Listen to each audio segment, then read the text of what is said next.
Let me ask you a quick question. Have all today's speakers given some amazing gifts? So I'd like to thank them and thank you guys for your attendance with a gift of my own.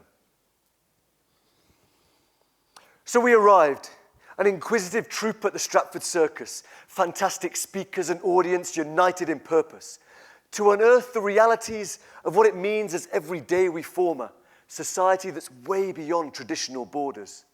We learned we're a diverse group of boys and girls who started the event saying, "Hello, world!" And as the day unfurled, our speakers engaged and moved, offering their take on what's great and what must be improved.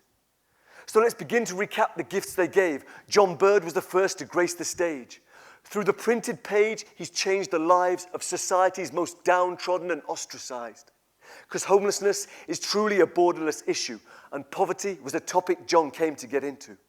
We need more of those who've been the problem to be the solution. Having an exit strategy must be the firm resolution. The barriers have to come down between the poor and us. And apparently, reading his new book's an absolute must. Now, Joe Wood's a visually analytical guy, also a bit of a fan of using a bike, who believes in the blue bikes passionately and that understanding why we make journeys is really the key. We saw the swirling hypnotic dots of blue becoming a structure of the frequent routes we use. How can this be used? Well, it proved the importance of public cycle schemes, and I doubt I'll be the only one who has Joe's images in my dreams. Now, Rita Chanda spoke on the Olympics and cohesion, examining what regeneration means in this capitalist season. There was a lot of hope and promises spoken, but somewhere along the lines, the understanding was broken. No more Hindustan Times, then her BBC warning of Nazi salutes, pirates, and tortoise mourning.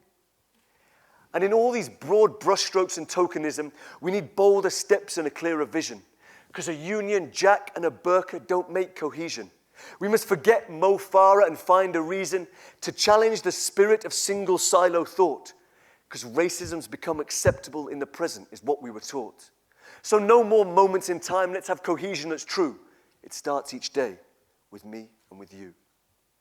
Now for Savan Muzan, nature's the place to start if we want to be connectors that are really smart. Because we could be the neurons of a greater universal mind, and it's in slime mold that in fact we find women and slime are very much the same. It's about stimulation and drive. That's the aim of the game. Because whether we face salt or a more human challenge, through love and courage, we'll surely manage to find our joy just as long as we remember our pants.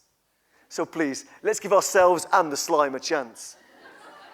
Now, with Judith St. Wood, we went on a journey of change all the way back to 1998, from which came the Idea Store, a normal place where love's what you feel, because people pay attention to you that's true and real. A great deal was struck for 25 million quid, and it's changing the lives of adults and kids, helping them live and give their passion, because we can't afford to get stuck. So for our libraries and each other, let's start giving a lot of care and attention. Graham BM began with focus on design. When it comes to education, he was swift to remind that schools and prisons are essentially the same. The only thing that differs is pretty much the name. But if we change the game, what kind of classroom would we see? In the future, what might education be? Well, no longer a passport, but rather a place where children play and collaborate with a smile on their face. Nazila's speech examined speech, looking at how hate speech now has a global reach, where each media outlet can fuel the fire of hate, especially when government actors aggravate. So from today, let love speech reign, for then the world would never be the same. And Roy Ballantyne knows the difference a cafe can make, and he wooed our hearts with tea and cake. The counter creates a passport that allows him to see that there are many of us who value our common humanity. He believes we have to treat all as the individuals they are, because being kind and loving will mean you're touching hearts. So let's start to grasp the opportunity to say hello and connect, because sharing is sustaining. Never forget. Musa wished to accelerate with the letter C, taking us back to Sesame Street, keeping the flow with accelerated poetry and then the two angles of the running man he allowed us to see. Then he broke it down with a truth so real. asking who in fact owns the hamster wheel of confinement, civil liberties, and censorship. We have brakes. Let's press them quick. Dr. Nando was no chicken in dissecting the Sorry, I had to do that, Sorry. Dr. Nando was no chicken in dissecting May Apple's curse. If you're white or have allies, then you've got legal worth. And Dr. Nando confirms that 120,000 is the number represented of the UK's migrant children who are undocumented. We must take a leaf from Obama's dreamers and move to give our UK migrant children new life and meaning. Performer Philippa flew in from the Olympic lights to explain how the circus saved her life. The spirits gave catharsis from depression's claws. She tasted the trapeze and wanted more. Through exploring, she found she was exercising, for art allows engagement where all are thriving. And by providing a space where people can be heard and express, people like karaoke can be fulfilled and progress. Next up, Kodok's guy who simply longs for not so many disagreements with his wonderful blonde.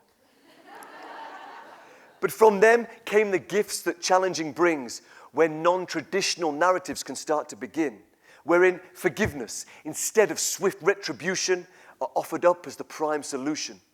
Because lawyers can't help you to heal, but humility can. So for more challenging stories, let's make a stand. And John spoke on how we can create a world without borders. First of all, of course, we have to ignore the borders that restrict us, so travel's the way to experience the world in a borderless way. In Calcutta, he received the Indian stare, but learnt to make the unknown the known so no fear was there. And sharing Egyptian hospitality revealed a deeper truth. We don't need an alien invasion, for we're already the proof that we're on the path and we've made a great start. And your most powerful passport is always your heart. So I start the end thanking MRN and all the other sponsors who made this event such a brilliant, informative day.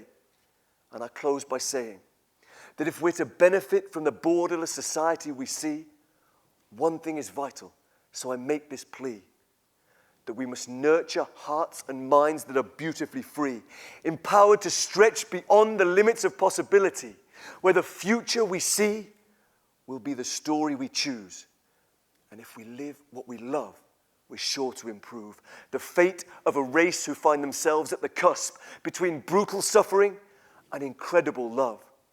So let there be no borders in how you engage and relate, as each one of you keep being the change of a story that's great.